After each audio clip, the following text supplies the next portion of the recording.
Miarabantsika rehetra amin'ny anaran'i Jesosy Kristy Tompo ny tenako tratra indray ty andro an'ity ary voninahitra ho azy irery ny amin'ny zavatra rehetra izay efa vitantsika ny amin'ny fampianarana izany fa mbola hirosotra any ity.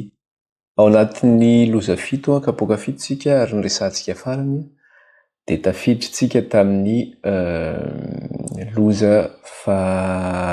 fahatelo tsika tamin'ny farany iny zany. Dia hiditra amin'ny loza fahaefatra indray tsika amin'ity anio ity. Alohan'ny zavatra rehetra nefa dia metraka ny fotoana eo am-pelantanan'Andriamanitra isika ka dia manasa antsika rehetra riaraka hivavaka. Metraka ny fotoana eo am-pelantanan'ny Tompo. Hivavaka tsika. Tompo Ray Masina sy tsara indrindra, mankalaza anao izay midery anao ary manome voninahitra anao. Eny mananitra avy ny anaranao izay raha hatramin'izao ka ho mandrakizay. Misaotra Ray fa noho ny fahasoavanao no hafana indray mbola miara-mivavaka eto. Ametrahanay izao fotoana izao eo am-pelantananao. Raha io manatrehana feno aminay enao ka nitsakao izahay. Aoka ny fanahinao hiasa aminay amin'ny fahafenoana, amenay fahalalana sy fahendrena, hamantaranay ny alalan'ny teninao. Satria tsy amin'ny fahalalana na fahendrena fa amin'ny fanahinao irery ihany. Koa dia mitenena aminay Ray fa voninkaino izay mpanomponao. Izay rehetra eto nefa Ray dia mpanompo tsy masoa ary tsy matoky ihany tao anatrehanao ary maro ny fahotanana sy ny tsy famendrenay. Izay vitanay teo anatrehanao, maro ny fahalemenay. Mifona Ray io ny amin'ny tsy fahamarinanay ny amin'ny tsy fahatanteranay rehetra. Mangataka aminao izay Kristy io, diovy amin'ny ranao izay ho afa-pahotana, sasao amin'ny ranao izay ho afa-kiloka. Aoka ny Andriamanitro ny lerahan'ny zanak'ondry anadio sy anasanay hanafaka anay amin'ny tsy fahamarinana rehetra ary hanamarina anay. Da io izay amin'ity andro an'ito sy amin'ny andro manaraka rehetra. Ataovy anatinay Ray ny fahatahorana fiainanao. Sorato amin'ny fonay ny teninao ary ataovy amin'ny sainay. Mana-masinanay Ray io ny amin'ny teninao ny fahamarinana. Eny Andriamanitra Ray io, da io izay amin'ny lafim-piainana rehetra, na miditra na mivoaka. Da io izay ny amin'ny fahasalamanay. Na ny hanina hoaninay, ny amin'ny lamba tafianay, ny amin'ny trano ialofanay, na ny fianarana izay ataonay, na ny asa izay ataonay, sy ny fivelomanay rehetra. Dia eo am-pelantananao no ametrahana izany. Eno ihany koa Ray ny fitaraina an'ireo izay mitaraina aminao andao manalina, ny amin'ny ady rehetra izay hatrehany, na eo amin'ny tsy fahasalamana, na eo amin'ny fivelomana, na eo amin'ny resaka fianarana, na asa, na ao an-tokantrano problema maro samihafa. Raha io mamangia azy ireny enenao, ka mety izy ianao omaly vavaka. Teninao manambara manao hoe ny zanako sy ny asan'ny tanako dia atidika any. Ary ianao ihany koa dia milaza manao hoe nareo na dia ratsy ary mahay manome zava-tsoa ny zanakareo, fa vao maika fandrainareo izay any an-danitra no angatanareo moa tsy hanome anareo izany izy. Ary miteneny koa ianao Ray manao hoe zanako sy ny asan'ny tanako izay mangatako amin'ny kandra manalina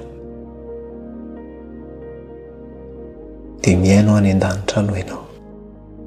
Raha hoavany zanak'olona moa ve ahita finoana ety ambonin'ny tany izy.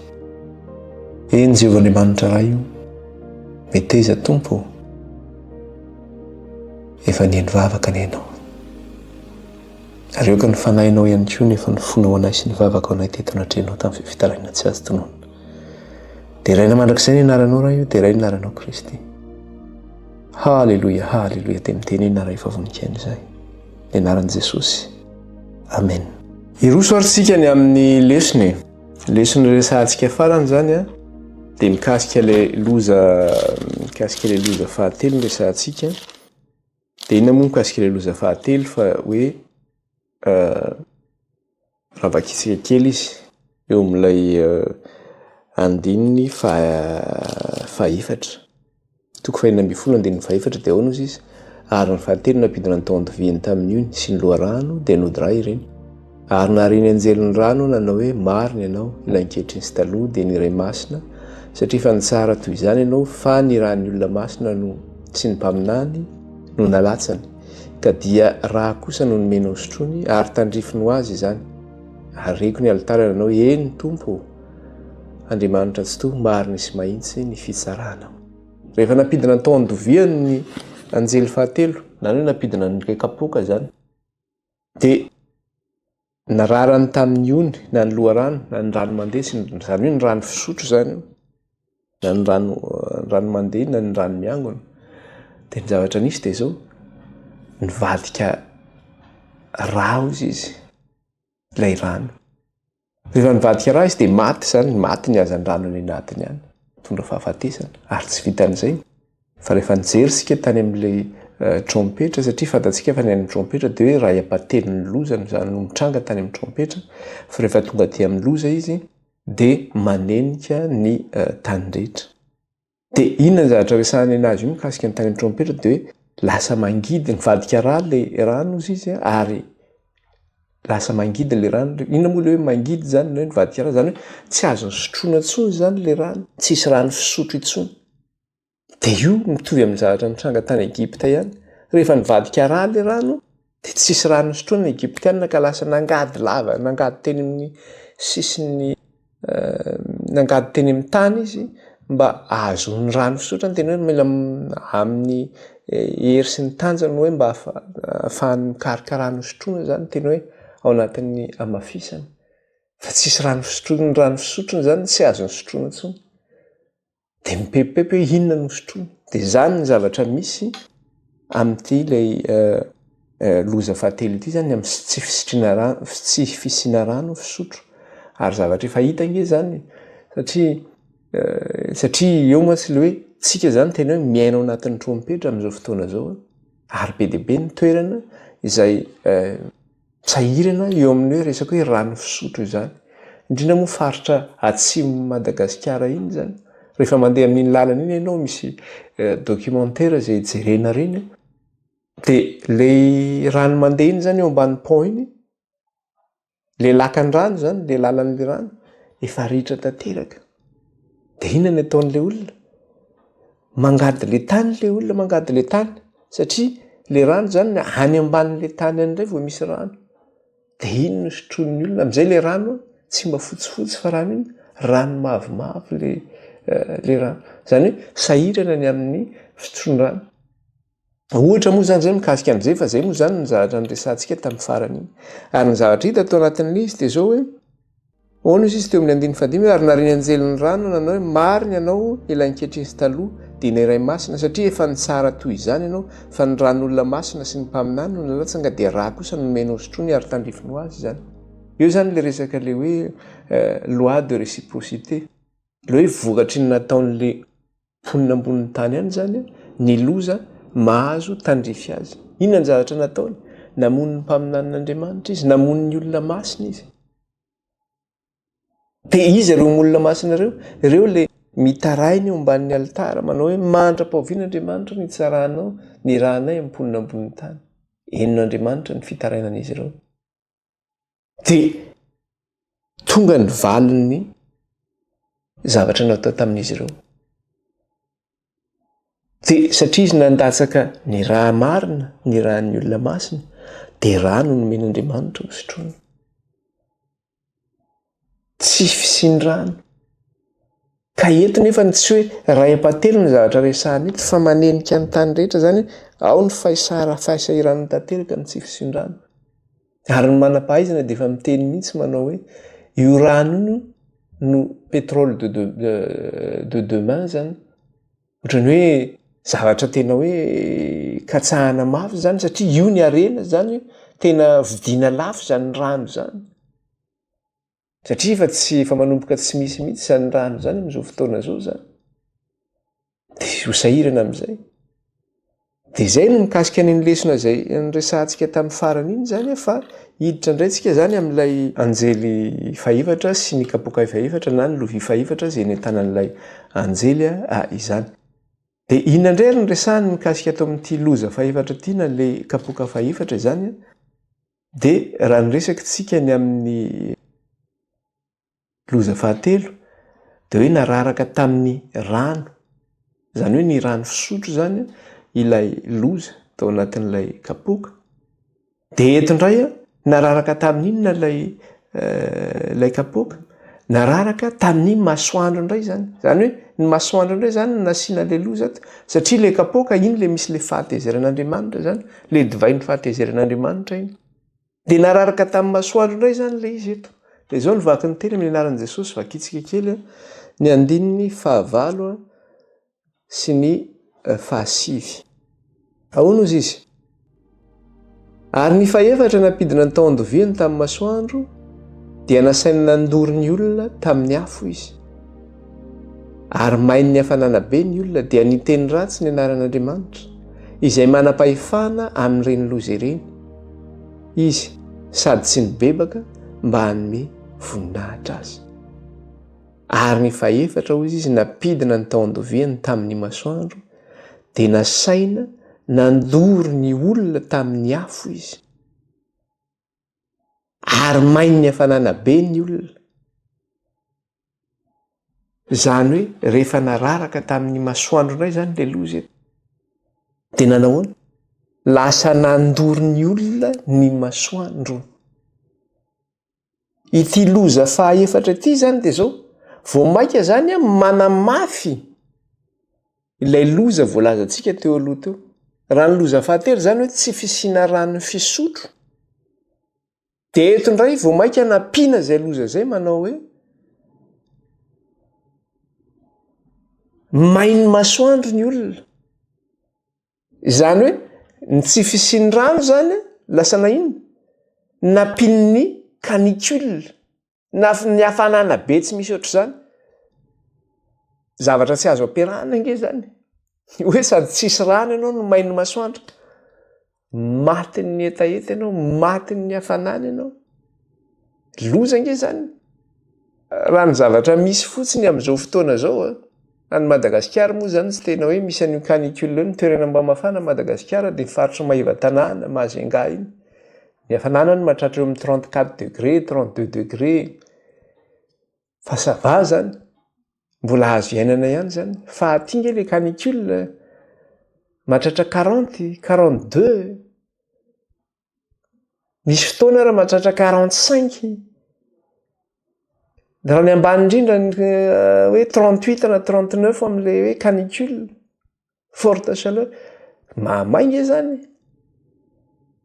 dia eritrereto amin'izany le izy zany hoe ao anatin'ny tsy fisian-drano zany ianao tonga indray koa ny canicule ary rehefa tonga io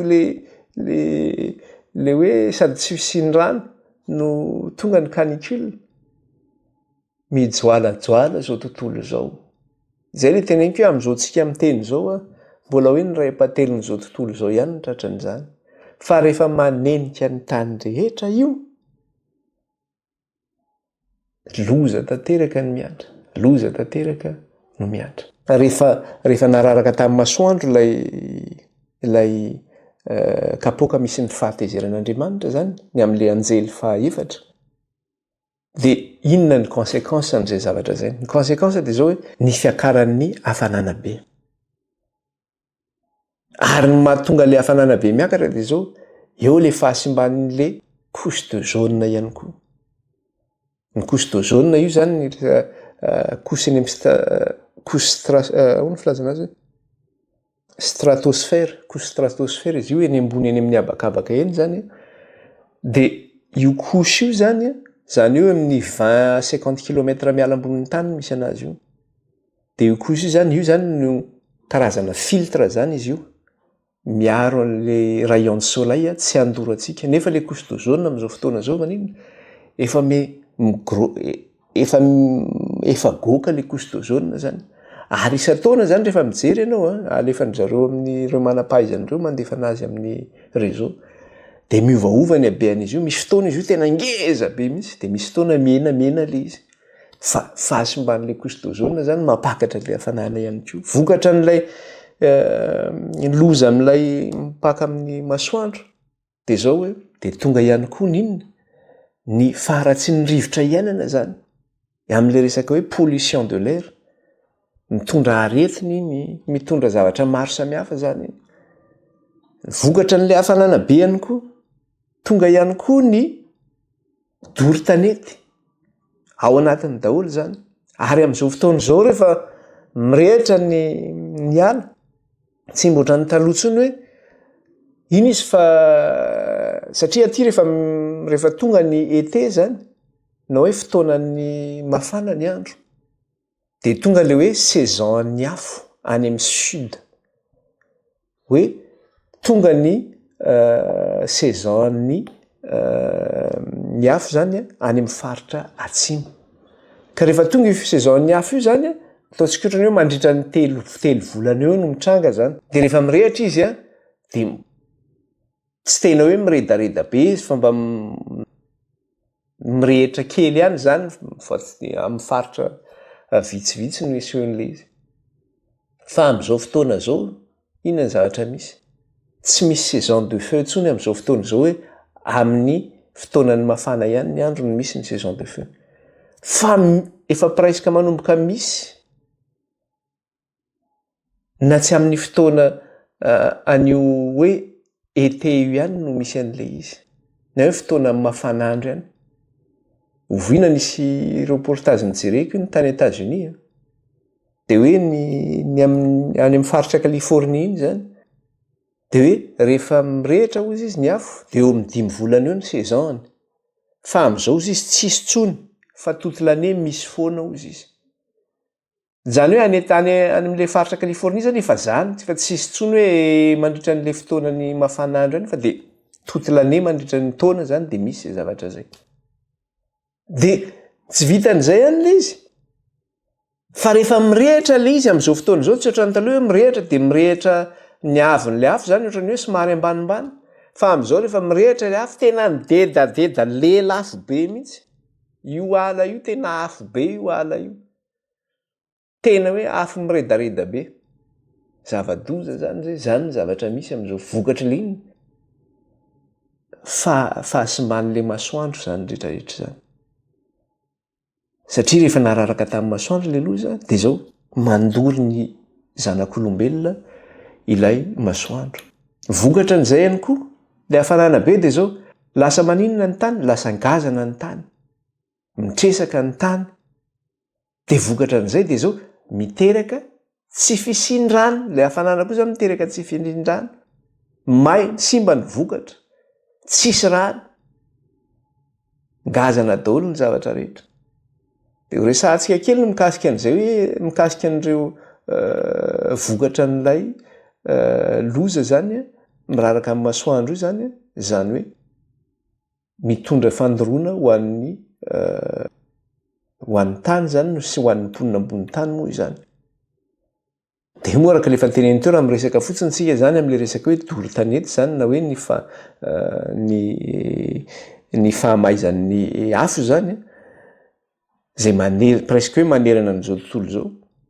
Misy an'izay zany hoe le izy zany zao raha tany amin'ny trompetra le zany le izy hoe ray apateliny de amin'izao zany le izy efa manomboka miparitaka zany le izy zao manomboka miparitaka zany le izy zao. Mety efa tsy ray apateliny intsony zany izy zao fa mety efa mihoatra zany izy zao. De ilay afo mirehitra io Andriamanitra mihitsy zany no mandoro an'ilay ala mirehitra. Andriamanitra mihitsy no mandoro le ala. Satria zay le teny jereo tsara nge le teny aty amin'ny Ezekiel aty raha raisika kely Ezekiel toko 120. Raisika kely.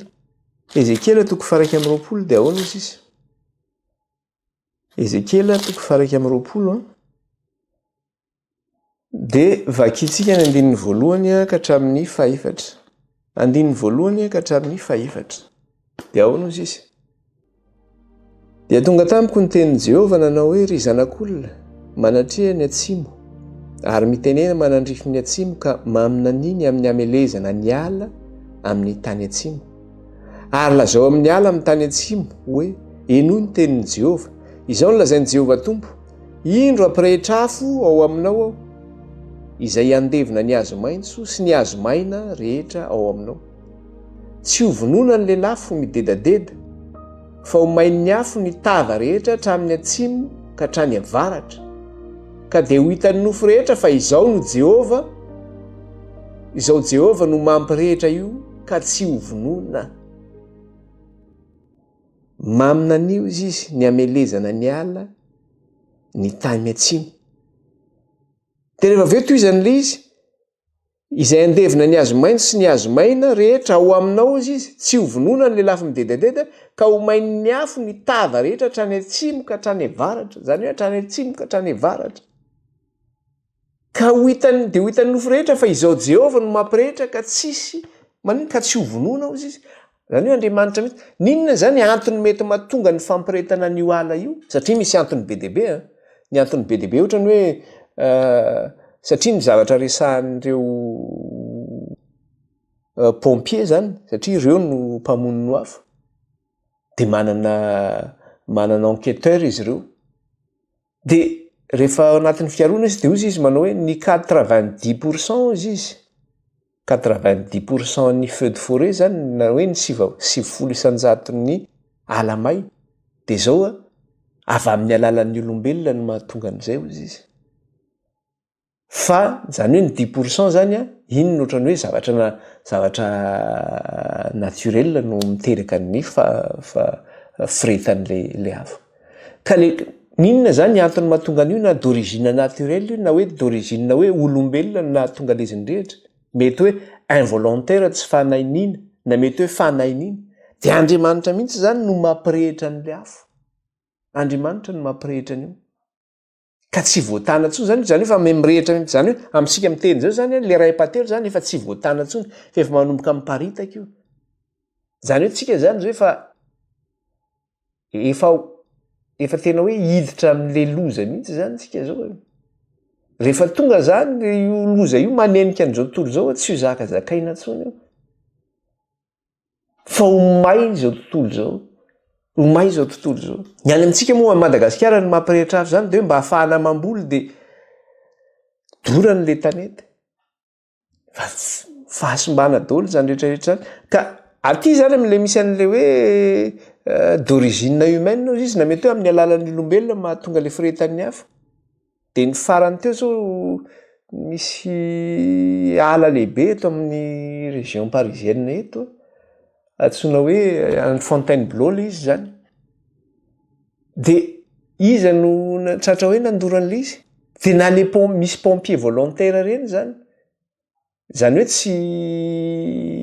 tsy pompier titulaire zany izy zany hoe tsy mpiasa raikitra amin'ny maha-pompier fa rehefa ohatra misy alamay dia atsono zareo zany amin'ny maha volontaire anazy dia le volontaire mihitsy mandoro anazy mba hahafahany maninona zany raha raisina amin'izay ahafahany mba mandray karama satria rehefa manao intervention zany izy vao mahazo prime amin'iny mahazo karama ambonimbony dia izy mihitsy no mampirehitra le ala dia tratra nisy tratra moa zany farany teo dia nandray fanapa-kevitra mihitsy ny fitondram-panjakana hoe rehefa manao fananiana zany ianao satria zavatra efa le izy zany efa manomboka courant le zavatra efa manomboka matetika loatra le izy dia nandray fanapa-kevitra lehibe mihitsy ny fanjakana raha ho manao fandoroana azo ianao fanainiana dia mahatratratra any amin'ny 10 ans 2 ans à 10 ans d'emprisonnement zany mahatratra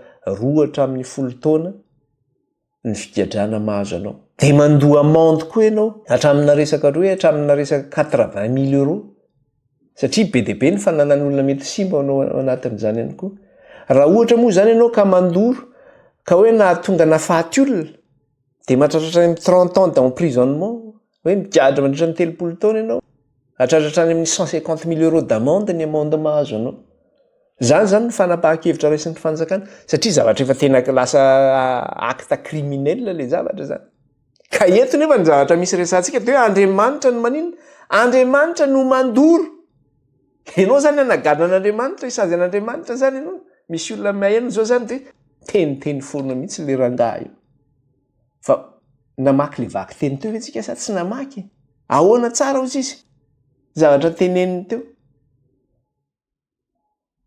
andininy fahefatra ka dia ho hitan'ny nofo rehetra fa izao Jehova no mampirehitra io ka tsy vonoina izao Jehova no mampirehitra an'io ka tsy vonoina ianao anagadra an'Andriamanitra ianao anasazy an'Andriamanitra ianao zay le zavatra mitranga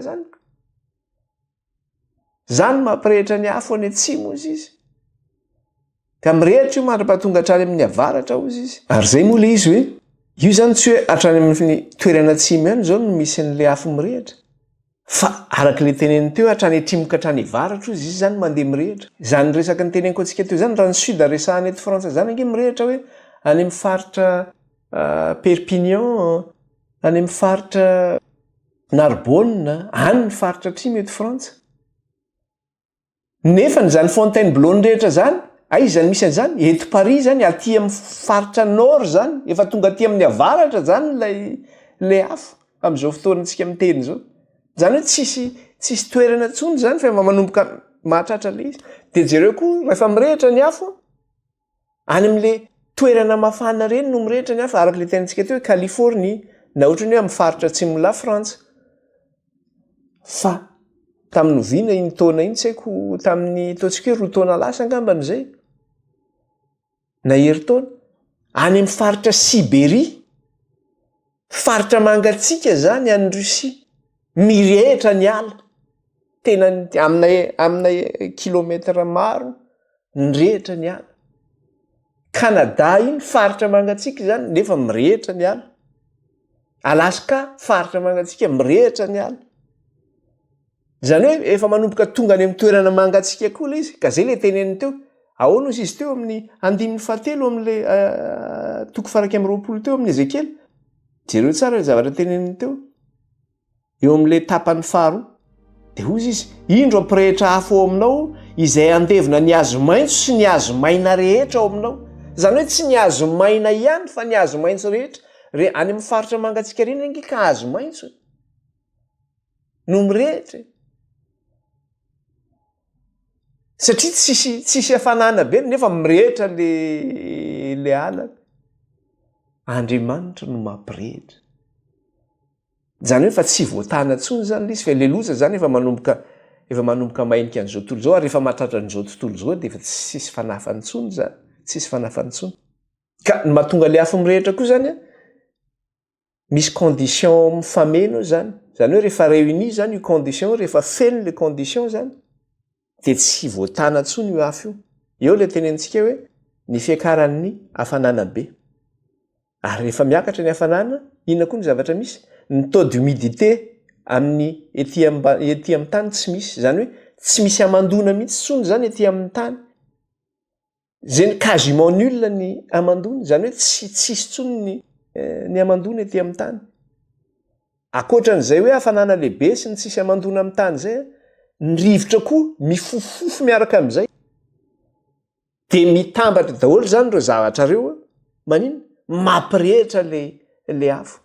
Miandry ilay étincelle fotsiny izy de mirehitra satria ny condition efa feno zany. Tamin'ity zao mantsika za miresaka zao zany amin'ny été zao période resahako amintsika zao. De tamin'ny début-n'ny volana Jolay, inona ny zavatra nitranga? Nisy canicule be teto Frantsa ny début-n'ny volana Jolay. De rehefa tsy haiko na début-n'ny volana Jolay izy inona farany juin. De nisy canicule be teto de rehefa nifarana le canicule de vokatra an'izay nahoana? Nisy ny maty vokatra an'le hafanana be satria tsy zakan'le olona le hafanana be zany. Ary tsy vitan'izay mbola resaka kely an'izay antsika rehefa hoe tsy vitan'izay fa ao anatin'ny raha miresitsika hoe anatin'ny andro anankiray na semaine anankiray misy départana feu, zany hoe 7000 départ de feu anatin'ny andro anankiray na hoe azafady raha tsy diso hoe anatin'ny andro anankiray zay na hoe anatin'ny semaine anankiray 7000 départ de feu. Be de be nge zany.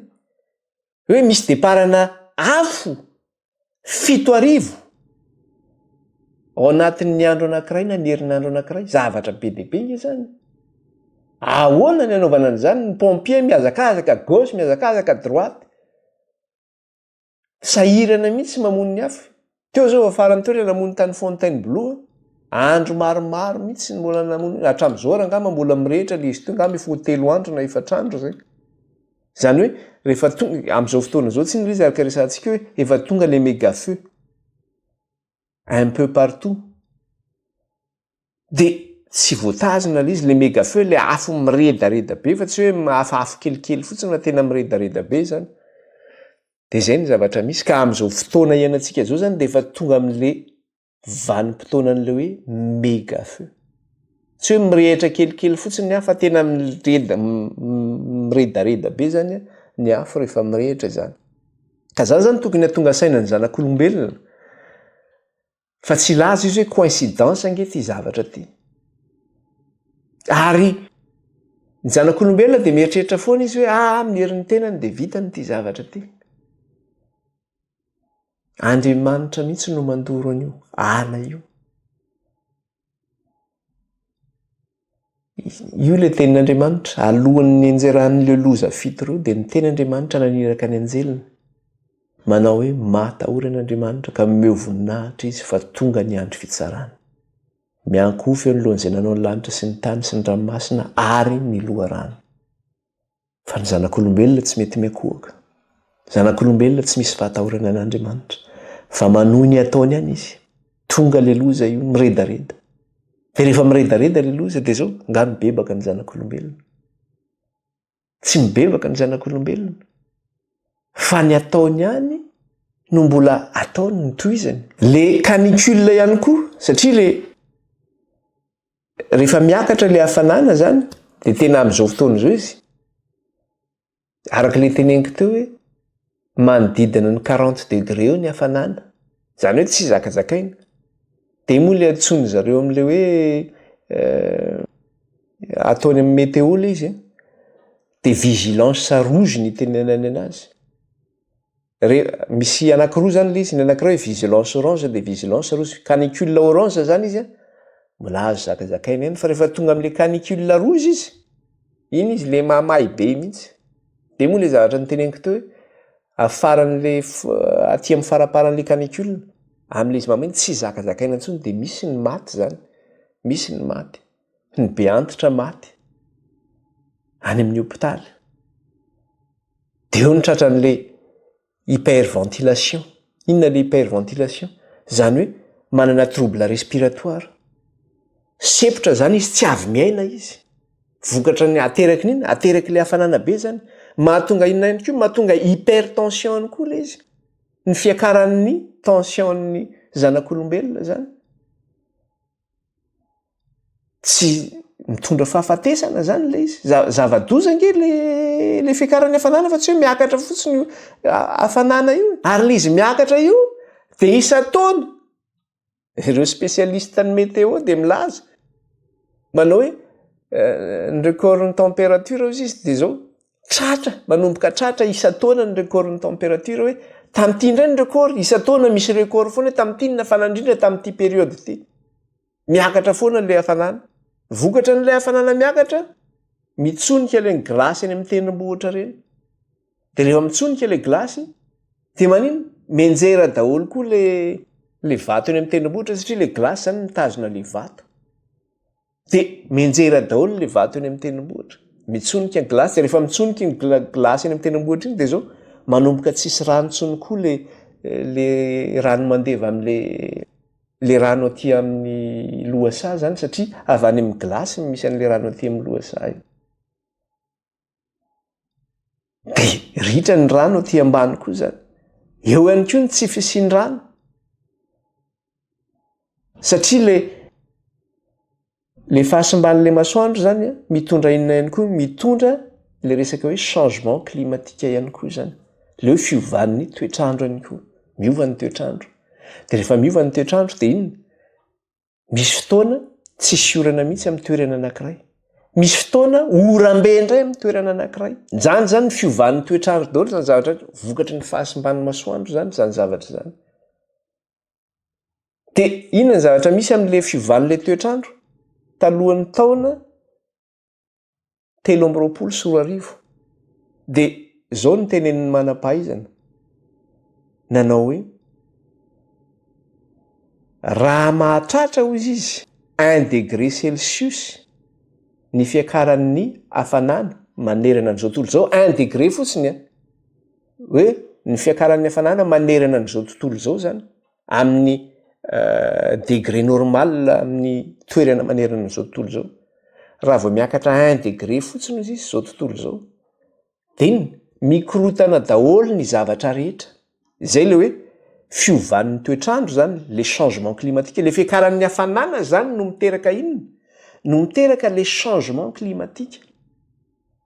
Dia mikorotana zany zao tontolo zao. Ny zavatra nitranga nefa taorian'ny 3 zany hoe tamin'ny février 2023 à janvier 2024, inona ny zavatra nitranga? Niakatra 1,52 degré Celsius ny fiakaran'ny hafanana nanerana an'izao tontolo zao. Dia fantatsika mivokatra an'le izy. Io zavatra hitantsika amin'izao fotoana zao. Misamboly zao tontolo zao. Mikorotana ny saison, mikorotana ny toetrandro, vokatra an'ilay fiakaran'ny hafanana. Eo ireo manam-pahaizana zay miasa mafy tahaka ny Nicolas Hulot, Yann Arthus Bertrand, ao ny ONG WWF, ao ireo firenena mitambatra ny amin'le COP zany, le fikambanan'ny firenena mitambatra ny amin'ny fitandrovana ny fiarovana ny tontolo iainana. Ireo tsy inona ny mandray décision zany ny amin'ny hoe zay zavatra tokony ho raisina ny amin'ny fipetra zay ho raisina. Dia ny tanjona zany zay raha ny manam-pahaizana sy ny firenena mitambatra, dia izao manao hoe ny anenana an'io température io zany. Ary ny tanjon'izy ireo dia hoe mba tsy hahatratra 2 degré amin'ny faran'ity taonjato misy atsika ity. Hoe raha miakatra 2 degré indray ny fiakaran'io hafanana io, zava-doza be no mitranga. Hoe ny tanjona zany hoe mba tsy hahatratra an'izay amin'ny faran'ity taonjato misy atsika ity. Satria raha ohatra zany sika mahatratra 3 degré plus n'izao misy atsika zao, dia tena catastrophe totale, tena hoe zava-doza be zany ny zavatra mitranga io. Zava-doza be ozy izy. Nefa aizany lalana misy atsika amin'izao fotoana zao, mandeha amin'izany lalana zany tsika. Satria izao tontolo izao nge tsy miova famindry. Politika fotsiny no resaka be dia be, nefa ny zavatra ataony ihany. Dia io moa araka le teneniko teo vokatra an'izay. Amin'ny toerana anankiray, indraindray tsisy rano mihitsy, amin'ny toerana anankiray tondra-drano be. Jereo fotsiny nge zavatra farany nitranga. Tamin'ny herintaona zao nisy tondra-drano nitranga tany Espagne, tany Valence izy. Rehefa tonga le tondra-drano be, tena hoe potika tanteraka le tanàna, tratran'le tondra-drano be ny maty. Lasa nyrika daholo ny zavatra rehetra. Tena hoe tondra-drano be. Fa amin'izao tsika miteny zao, tany Chine, inona ny zavatra mitranga? Tondra-drano mbola tsy nisy ohatr'izany. Raha ataontsika hoe misy lalan'ny lakan-drano anaky 5, niakatra daholo ny lakan-drano anaky 5 iny. Rano be tena ohatran'izay, raha rano araraka amin'ny koveta reny, ohatr'ireny no araraka amin'ilay tanàna. Tsy tadidi, tsy haiko moa anona le anarana teo amin'ny teny sinoa izy sarotsarotra any. Fa tena mbola tsy nahita tondra-drano ohatran'iny zany zara raha alefan'ny zareo amin'ny tele moa le vaovaon'ny Chine. Fa tena tondra-drano tsisy ohatr'izany. Ary ny pire amin'ilay tany Chine dia zao. Manao élevage na serpent ny Sinoa. Dia ao anatin'ireny élevage ireny nefany misy serpent 300 venimeux, na misy poizina zany. Rehefa tonga le tondra-drano, lasan'le rano daholo le serpent. Misy cobra ao, misy inona karazana serpent mamono olona ireny. Ny serpent nefa mahay milomano. Fa miakatra any an-tranon'le olona le izy, le olona efa miainy ambony tafo eny amin'ny lavarangana satria efa tratran'ny rano daholo. Amin'ny kifafa ny adivana, mitaraina ny olona. Mamono faty. Dia namoaka militaire réserve ny Sinoa hamonjena ny olona sy ny karazany rehetra. Zava-doza nge zany daholo. Zany ny atao hoe loza amin'izao andro farany zao. Dia atao hoe mbola ny Chine fotsiny zany zavatra hitantsika zany, fa atao hoe mahahenika an'izao tontolo zao zany, inona. Zany ny atao hoe apocalypse nge zany. Zany ny atao hoe événement apocalyptique. Zava-doza, tena hoe zava-doza. Dia zao le teny misy teny zay atao amin'ny amory sato vakitsika kely izy io. Amosa toko fahadimy andininy fasivy ambin'ny folo. Amosa toko fahadimy andininy fasivy ambin'ny folo. Vakitsika kely izy io. Dia rehefa hitantsika dia vakiana amin'ny anaran'i Jesosy. Toko fahadimy andininy fasivy ambin'ny folo. Vakitsika mihitsy andininy fahavalo ambin'ny folo tsy maninona mihitsy. Lozany izay maniry ny andron'i Jehova. Ataonareo inona moa ny andron'i Jehova? Dia aizina fa tsy fahazavana. Dia ahoana izy? Tahaka ny olona mandositra ny liona ka sendra ny bera, ary rehefa tafiditra ao trano ka mitety tanana amin'ny rindrina dia kakeriny mena rana. Inona tsara hoe? Ahoana izy? Lozany izay maniry ny andron'i Jehova. Inona moa io andron'i Jehova izay resahana io? Dia hoe aizina fa tsy fahazavana. Io andron'i Jehova io nge le loza io, le loza fito e. Amin'ilay kapoaka fito rehefa tonga i loza io. Aizina ny zavatra misy fa tsy fahazavana, izany hoe zava-doza no mitranga. Dia ino io zava-doza resahana io? Tahaka ny olona mandositra ny liona ka sendra ny bera. Ary rehefa tafiditra ao trano ka mitety tanana amin'ny rindrina dia kekeriny mena rano. Izany hoe ianao zany enjehin'ny liona. Dia mba afaka le liona ianao dia tonga indray ny bera mihinana anao. Rehefa afaka le bera ianao ka mba mitsofoka ao trano indray, mitety tanana amin'ny rindrina ianao ka kekeriny mena rano indray ianao avy eo. Dia ohatr'izay mihitsy ny zavatra nahazo an'ireto sinoa reto. Izy zany tonga le todra-drano be dia tena efa mitsoka eny ambony tafo ianao no mitsoka na eny amin'ny lavarangana. Iny indray le mena rana tamy avana. Anaikitra anao. Loza nge zany raha olona. Tsisy loza ohatr'izany. Zany atao hoe any amin'ny faritra iny ihany mbola atao hoe mbola mety eo amin'ny ray patelo ny tratran'izany. Na mety hoe fa manomboka mihoatra izy amin'izao fotoana izao. Fa rehefa tonga izao tontolo izao tratran'izany, aiza ny tany iainanao amin'izany? Iza? Inona ny famonjenao azonao amin'izany? Fa izay le hoe sambatra izay manana n'Andriamanitra. Sambatra izay manana ny tomboka asian'Andriamanitra. Fa izay manana ny tomboka asian'Andriamanitra dia izao voaaro amin'izany loza izany izy. Satria an'Andriamanitra izy. Ka ny fahasomban'ny vokatra n'ilay araka ny resahantsika teo moa vokatra ilay hafanana be dia iny vokatra ilay loza zany nararaka tamin'ny masoandro. Dia ny zavatra hitantsika teo dia hoe eo ny doro tanety, ny fahasimban'ny ala. Eo ny fahasimban'ny couche d'ozone mampiakatra ny hafanana. Eo ny resaka hoe changement climatique na ny fiovan'ny toetrandro. Miteraka zavatra be dia be, korotana zany eo amin'ny resaka toetrandro. Dia eo ihany koa ny zanak'olombelona izay tsy mety voky fa manohy hatrany ny amin'ny resaka hoe industrie manimba an'izay tontolo iainana izay. Io monde industriel io zany vao mainka io mandavaka ihany koa le couche d'ozone.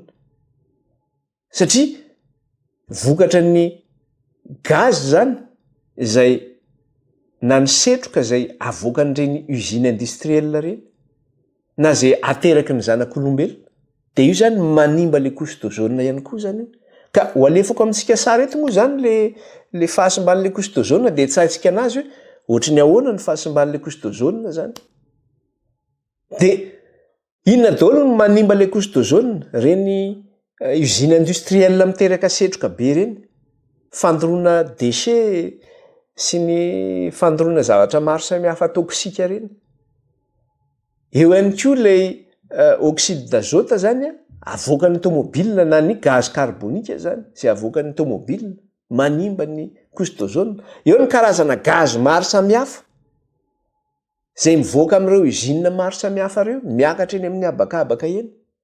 Dia reny karazana gaz reny zany eny amin'ny habakabaka reny dia izao stable reny gaz reny.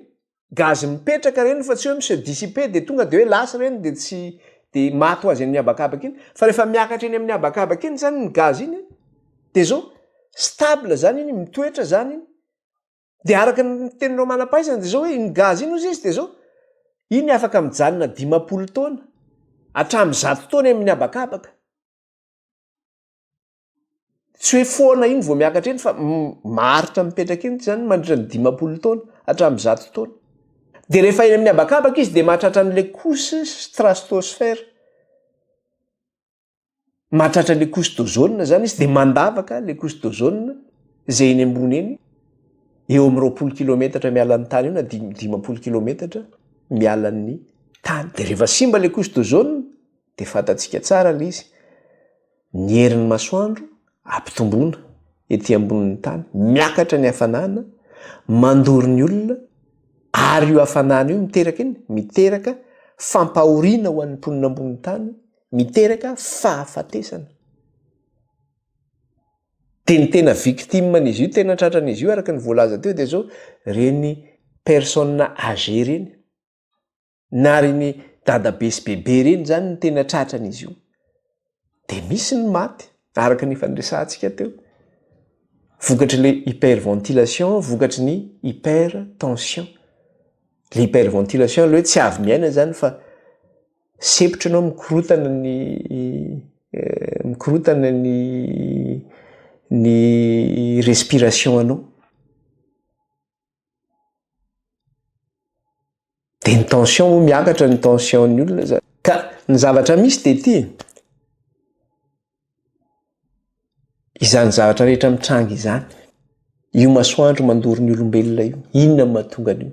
Raha nijeritsika tary amin'le kapoaka fahatelo hoe nararaka tamin'ny rano fisotro ilay loza.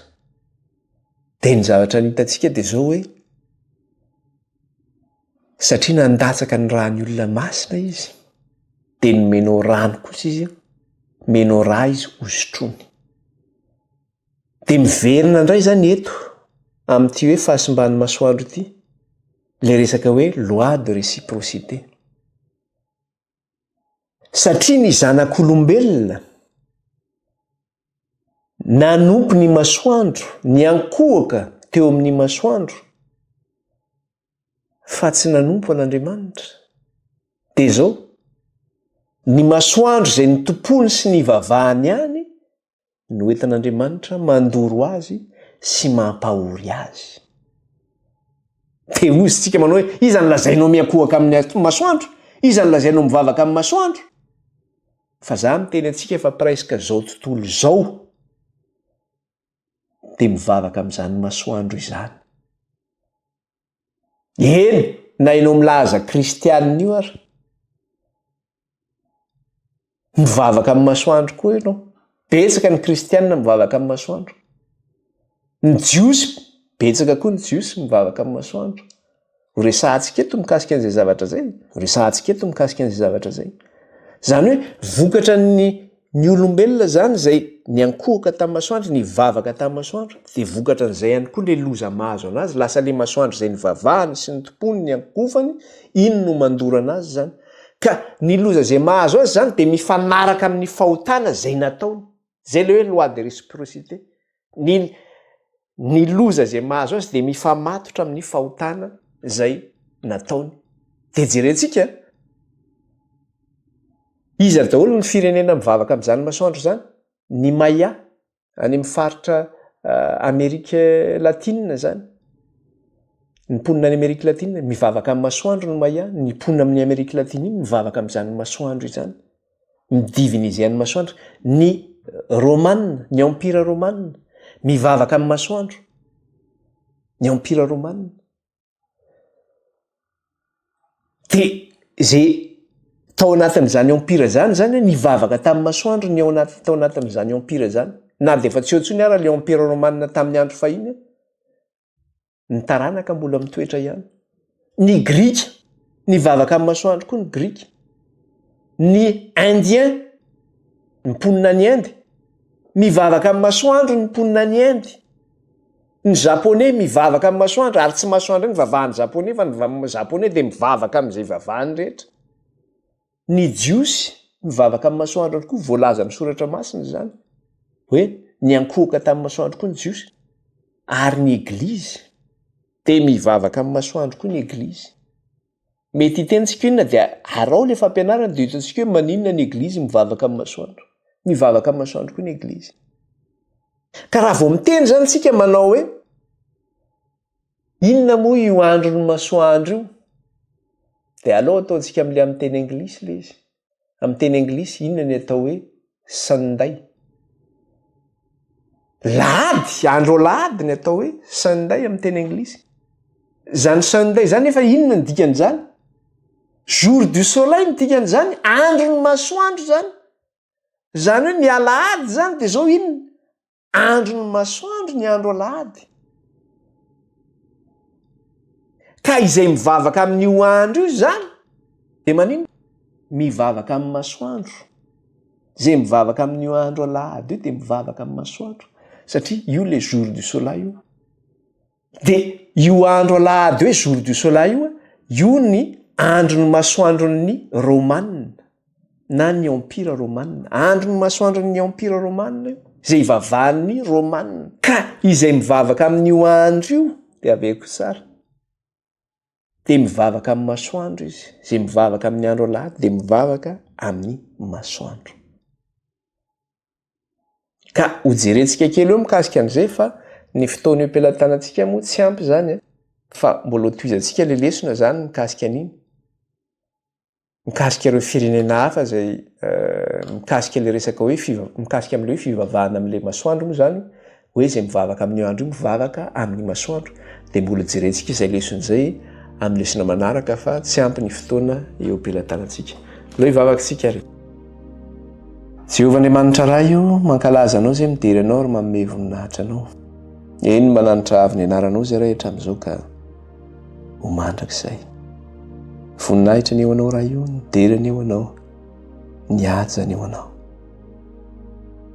Dia misaotra indray ray io raha afaka nandinika sy nianatra izany teninao zany izahay. Tsy amin'ny herina fahatanjahana fa mifanahinao rery ihany. Misaotra Tompo Ray Masina. Ny anaran'i Kristina andratana izany vavaka izany teto anatrehanao. Mana masinana ireny amin'ny teninao ny fahamarinana. Amen. Dia ho tahiny tompontsika rehetra mena voninahitra Andriamanitra. Alleluia, halleluia. Dia baibai daholo tsika rehetra amin'ny manaraka indray ary. Hanovizantsika amin'izay lesona izay. Baibai.